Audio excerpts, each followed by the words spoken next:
ಗಿಲ್ಲಿ ನಟ ಅವರು ಈಗ ನಾಯಕ ನಟರಾಗಿ ಕಾಣಿಸ್ಕೊಂತಿದ್ದಾರೆ. ಅದು ಕೂಡ ಪಲಾ ಸಿನಿಮಾದಲ್ಲಿ ಅಂತ ಅಂದ್ಬಿಟ್ಟು ಪ್ರತಿಯೊಬ್ಬರಿಗೂ ಕೂಡ ಗೊತ್ತಿದೆ. ಆದ್ರೆ ಈ ಸಿನಿಮಾಗೆ ನಾಯಕಿ ಯಾರು ಅನ್ನೋ ಪ್ರಶ್ನೆ ಹಾಗೆ ಉಳ್ಕೊಂಡಿದೆ.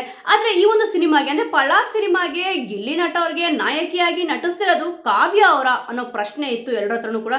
ಈಗ ಒಂದು ಗೊಂದಲ ಇತ್ತು, ಸ್ವಲ್ಪ ದೂರ ಆಗಿದೆ ಅಂತಾನೆ ಹೇಳ್ಬೋದು. ಆದ್ರೆ ಈ ಒಂದು ಗೊಂದಲ ದೂರ ಆಗಿದೆ, ಆದ್ರೆ ಅಭಿಮಾನಿಗಳಂತೂ ಸಿಕ್ಕಾಪಟ್ಟೆ ಬೇಜಾರಾಗಿದೆ. ಅಂದ್ರೆ ಕಾವ್ಯ ಅವರು ಮತ್ತೆ ಗಿಲ್ಲಿ ಅವ್ರನ್ನ ಯಾರ್ಯಾರು ಇಷ್ಟಪಡ್ತಿದ್ರು ಅಂದ್ರೆ ಗಿಲ್ಲಿ ನಟ ಅವರು ಕಾವ್ಯ ಅವರು ಈ ಒಂದು ಸಿನಿಮಾದಲ್ಲಿ ಮಾಡಿದ್ರೆ ತುಂಬಾನೇ ಖುಷಿ ಅಂತ ಕೂಡ ಇಲ್ಲಿ ಹೇಳಿದ್ರು.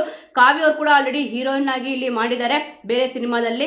ಆದ್ರೆ ಗಿಲ್ಲಿ ನಟ ಅವರಿಗೆ ಚೊಚ್ಚಲ ಸಿನಿಮಾದಲ್ಲಿ ನಾಯಕ ನಟರಾಗಿ ಕಾಣಿಸ್ಕೊಂಡಿರೋದು. ಇವಾಗ ಸಿನಿಮಾ ಅಂತಂದ್ರೆ ಸುಮಾರು ಮಾಡಿದ್ದಾರೆ, ಆದ್ರೆ ಮೊದಲನೇ ಸಿನಿಮಾ ಅದು KVN ಪ್ರೊಡಕ್ಷನ್ ಅಲ್ಲಿ ನಾಯಕ ನಟರಾಗಿ ಕಾಣಿಸ್ಕೊಂತಿದ್ದಾರೆ. ಸುಮಾರು ರಿಯಾಲಿಟಿ ಶೋ ಇರ್ಬೋದು, ಪ್ರತಿಯೊಂದರಲ್ಲೂ ಕೂಡ ಅವರ ಅಭಿನಯ ಅದ್ಭುತವಾಗಿ ಇಲ್ಲಿ ಇದೆ. ಆದ್ರೆ ಗಿಲ್ಲಿ ಅವ್ರಿಗೆ ಇಲ್ಲಿ ಕಾವ್ಯ ಅವರು ಹೀರೋಯಿನ್ ಆಗ್ತಾರಾ, ಮತ್ತೆ ಅವ್ರು ಆದ್ರೆ ಚೆನ್ನಾಗಿರುತ್ತೆ ಅಂತ ಅಂದ್ಬಿಟ್ಟು ಒಂದ್ ಸ್ವಲ್ಪ ಜನದ್ದು ಇಲ್ಲಿ ಆಸೆ ಕೂಡ ಇಲ್ಲಿ ಇತ್ತು. ಆದ್ರೆ ಆಸೆಗೆ ಸ್ವಲ್ಪ ಇಲ್ಲಿ ತಣ್ಣೀರೇರಿಸಿದಂಗೆ ಆಗಿದೆ. ಯಾಕಂದ್ರೆ ಇವಾಗ ಕಾವ್ಯ ಅವರು ಇನ್ಸ್ಟಾಗ್ರಾಮ್ ಅಲ್ಲಿ ಏನೊಂದು ಸ್ಟೋರಿ ಹಾಕಿದಾರೋ ಅದರಿಂದ ಗೊತ್ತಾಗಿದೆ ಪಳಾ ಸಿನಿಮಾಕ್ಕೆ ಇಲ್ಲಿ ಕಾವ್ಯ ಅವರು ಹೀರೋಯಿನ್ ಅಲ್ಲ ಅಂತಂದ್ಬಿಟ್ಟು. ಅವರು ಇನ್ಸ್ಟಾಗ್ರಾಮ್ ಅಲ್ಲಿ ಪೋಸ್ಟ್ ಏನಂತ ಹಾಕಿದ್ದಾರೆ ಅಂತಂದ್ರೆ ನೋಡಿ, ಈ ವಿಷಯಕ್ಕೆ ಸಂಬಂಧಿಸಿದಂತೆ ನನಗೆ ನಿರಂತರವಾಗಿ ಕರೆಗಳು ಹಾಗೂ ಸಂದೇಶಗಳು ಬರುತ್ತಿದೆ. ಈ ವಿಷಯಕ್ಕೆ ಸಂಬಂಧಿಸಿದಂತೆ ಹರಿದಾಡುತ್ತಿರುವ ಮಾಹಿತಿಯನ್ನು ಗಮನಿಸಿ ಈ ಮೂಲಕ ಎಲ್ಲರಿಗೂ ಸ್ಪಷ್ಟಪಡಿಸುತ್ತಿದ್ದೇನೆ, ನಾನು ಈ ಚಿತ್ರದ ಭಾಗವಲ್ಲ. ಈ ಪಾತ್ರಕ್ಕಾಗಿ ನನಗೆ ಯಾವುದೇ ರೀತಿಯ ಕರೆ ಅಥವಾ ಸಂಪರ್ಕ ಬಂದಿಲ್ಲ. ಆದ್ದರಿಂದ ದಯವಿಟ್ಟು ಈ ಕುರಿತು ಹರಿದಾಡುತ್ತಿರುವ ಯಾವುದೇ ತಪ್ಪು ಮಾಹಿತಿಯನ್ನು ನಂಬಬೇಡಿ ಅಂತ ಇಲ್ಲಿ ಹೇಳಿದ್ದಾರೆ. ನೋಡಿ, ಸ್ಟೋರಿಲಿ ಈ ರೀತಿ ಹಾಕಿದ್ದಾರೆ ಅಂತಂದ್ರೆ ಅವರು ಸ್ಪಷ್ಟಪಡಿಸ್ಬಿಟ್ಟಿದ್ದಾರೆ.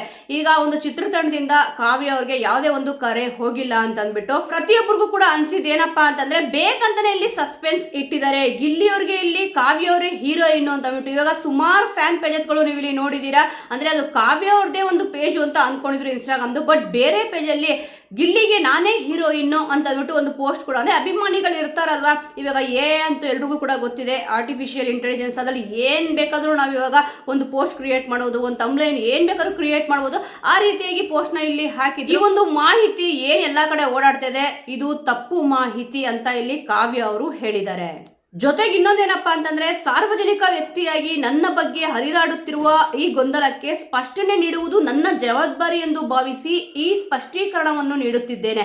ನಿಮ್ಮ ಪ್ರೀತಿ ಮತ್ತು ಬೆಂಬಲಕ್ಕೆ ಸದಾ ಚಿರಋಣಿ ಅಂತ ಕೂಡ ಇಲ್ಲಿ ಹೇಳಿದ್ದಾರೆ. ಅದ್ರ ಜೊತೆಗೆ ನೋಡಿ ಇನ್ನೊಂದು ಪೋಸ್ಟ್ ಕೂಡ ಅವರು ಹಾಕಿದ್ದಾರೆ, ಈ ಸ್ಪಷ್ಟೀಕರಣವನ್ನು ಮೊದಲೇ ನೀಡಬಹುದಿತ್ತು ಅಂತ ಕೆಲವರು ಹೇಳ್ತಾರೆ. ಅಂದ್ರೆ ಇವಾಗ ನೀವು ಏನ್ ಹೇಳ್ತಿದ್ದೀರೋ ಅದು ಮುಂಚೆನೆ ಹೇಳ್ಬೋದಿತ್ತು ಅಂತ ಅಂದ್ಬಿಟ್ಟು ಒಂದ್ ಸ್ವಲ್ಪ ಜನ ಇಲ್ಲಿ ಹೇಳ್ತಾರೆ. ಅದಕ್ಕೋಸ್ಕರನೇ ಕಾವ್ಯ ಅವ್ರು ನೋಡಿ, ನಾನು ಇಷ್ಟು ದಿನ ಮೌನವಾಗಿದ್ದು ಕಾಲ ಕಳೆದಂತೆ ಸತ್ಯ ಎಲ್ಲರಿಗೂ ಕೂಡ ತಿಳಿಯುತ್ತೆ ಮತ್ತು ಚಿತ್ರತಂಡವೇ ಅಧಿಕೃತವಾಗಿ ಈ ವಿಷಯವನ್ನು ಘೋಷಿಸುತ್ತದೆ ಅಂತ ಅಂದ್ಬಿಟ್ಟು ಅವರು ಅನ್ಕೊಂಡಿದ್ರಂತೆ. ಆದರೆ ದಿನ ಕಳೆದಂತೆ ಈ ವಿಷಯಕ್ಕೆ ಸಂಬಂಧಿಸಿದ ಕರೆಗಳು, ಸಂದೇಶಗಳು ಮತ್ತು ಊಹಾಪೋಹಗಳು ಹೆಚ್ಚಾಗುತ್ತಲೇ ಹೋದವು. ನನ್ನನ್ನು ಪ್ರೀತಿಸುವ ಮತ್ತು ಬೆಂಬಲಿಸುವ ನಿಮ್ಮೆಲ್ಲರಿಗೂ ಯಾವುದೇ ಸ್ಪಷ್ಟನೆ ನೀಡದೇ ಇರುವುದು ಸರಿಯಲ್ಲ ಎಂದು ಈ ಸ್ಪಷ್ಟೀಕರಣವನ್ನು ನೀಡುತ್ತಿದ್ದೇನೆ ಅಂತಂದ್ಬಿಟ್ಟು ಇಲ್ಲಿ ಕಾವ್ಯ ಅವರು ಹೇಳ್ಕೊಂಡಿದ್ದಾರೆ. ಸೊ ವೀಕ್ಷಕರೇ, ಈಗ ಪಳಾ ಸಿನಿಮಾಕ್ಕೆ ಕಾವ್ಯ ಅವರೇ ನಾಯಕಿಯವರು ಇರಬಹುದು, ಹಾಗೆ ಹೀಗೆ ಅವರೇ ಮಾಡಿದ್ರೆ ಚೆನ್ನಾಗಿರುತ್ತೆ ಅಂತ ಅಂದ್ಬಿಟ್ಟು ಸುಮಾರು ಜನಕ್ಕೆ ಅನ್ಸಿತ್ತು. ಆದ್ರೆ ಈಗ ಕಾವ್ಯ ಅವರು ಇದ್ರ ಬಗ್ಗೆ ಸ್ಪಷ್ಟನೆ ಅಂತೂ ಕೊಟ್ಟಿದ್ದಾರೆ, ಏನು ಮಾಡಕ್ ಆಗಲ್ಲ. ಈಗ ಪಳಾ ಸಿನಿಮಾಕ್ಕೆ ಯಾರು ನಾಯಕಿ ಇರಬಹುದು ಅಂತ ಅಂದ್ಬಿಟ್ಟು ಸರ್ಚಿಂಗ್ ಅಂತೂ ನಡೀತಾನೆ ಇರುತ್ತೆ. ನಿಮ್ ಪ್ರಕಾರ ಯಾರು ನಾಯಕಿ ಆದ್ರೆ ಚೆನ್ನಾಗಿರುತ್ತೆ, ಗಿಲ್ಲಿ ಅವ್ರಿಗೆ ಯಾರು ಸೂಟ್ ಆಗ್ತಾರೆ ಇವಾಗ ಪಳಾ ಸಿನಿಮಾದಲ್ಲಿ ಅಂತ ನಿಮಗನ್ಸುತ್ತೆ?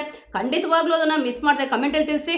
ಈ ಒಂದು ವಿಚಾರದ ಬಗ್ಗೆ ನಿಮ್ಗೆ ಏನನ್ಸುತ್ತೆ ಅದನ್ನ ಮಿಸ್ ಮಾಡದೆ ಕಮೆಂಟ್ ಅಲ್ಲಿ ತಿಳಿಸಿ. ಮುಂದಿನ ವಿಡಿಯೋದೊಂದಿಗೆ ಮತ್ತೆ ಸಿಗೋಣ.